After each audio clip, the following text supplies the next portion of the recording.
एक अति सुंदर महिला ने विमान में प्रवेश किया और अपनी सीट की तलाश में नजरें घुमाई।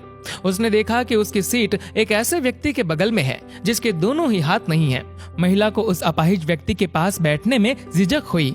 उस सुंदर महिला ने एयर होस्टेस से बोला, मैं इस सीट पर सुविधा पूर्वक यात्रा नहीं कर पाऊंगी क्योंकि साथ की सीट पर जो व्यक्ति बैठा हुआ है उसके दोनों हाथ नहीं है। उस सुंदर महिला ने एयर होस्टेस से सीट बदलने हेतु आग्रह किया। असहज हुई एयर होस्टेस ने पूछा, मैम क्या आप मुझे कारण बता सकती है?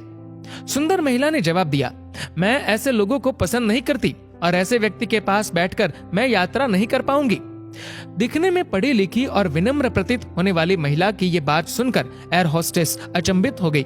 महिला ने एक बार फिर एयर होस्टेस से जोर देकर कहा कि मैं उस सीट पर नहीं बैठ सकती, अतः मुझे कोई दूसरी सीट दे दी जाए। एयर होस्टेस ने खाली सीट की तलाश में चारों ओर नजर घुमाई पर कोई भी सीट खाली नहीं दिखी। एयर होस्टेस ने महिला से कहा कि मैडम, इस इकोनॉमी क्लास में कोई सीट खाली नहीं है, किंतु यात्रियों की सुविधा का ध्यान रखना हमारा दायित्व है, अतः मैं विमान के कप्तान से बात करती हूँ, कृपया तब तक थोड़ा धैर्य रखें। ऐसा कहकर एयर होस्टेस कप्तान से बात करने चली गई और उसने जाकर पूरी बात कप्तान को बताई। कुछ समय बाद वो लौटी और उसने महिला से कहा, मैडम आपको जो असुविधा हुई उसके लिए हमें बहुत खेद है। इस पूरे विमान में केवल एक ही सीट खाली है और वह प्रथम श्रेणी में है। मैंने हमारी टीम से बात की और हमने एक असाधारण निर्णय लिया। एक यात्री को इकोनॉमी क्लास से प्रथम श्रेणी में भेजने का कार्य हमारी कंपनी के इतिहास में पहली बार हो रहा है।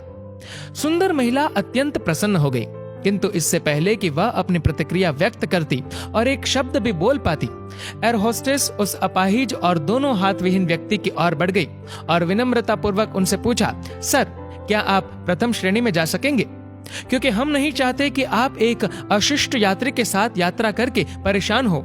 ये बात सुनकर सभी यात्रियों ने ताली बजाकर इस निर्णय का स्वागत किया।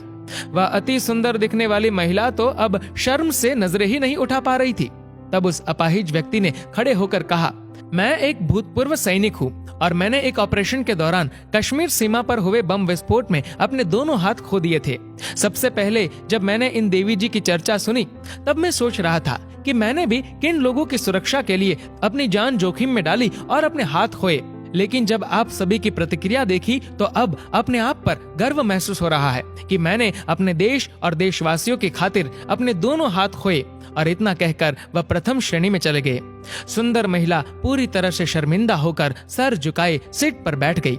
अगर विचारों में उदारता नहीं है तो ऐसी सुंदरता का कोई मूल्य नहीं है।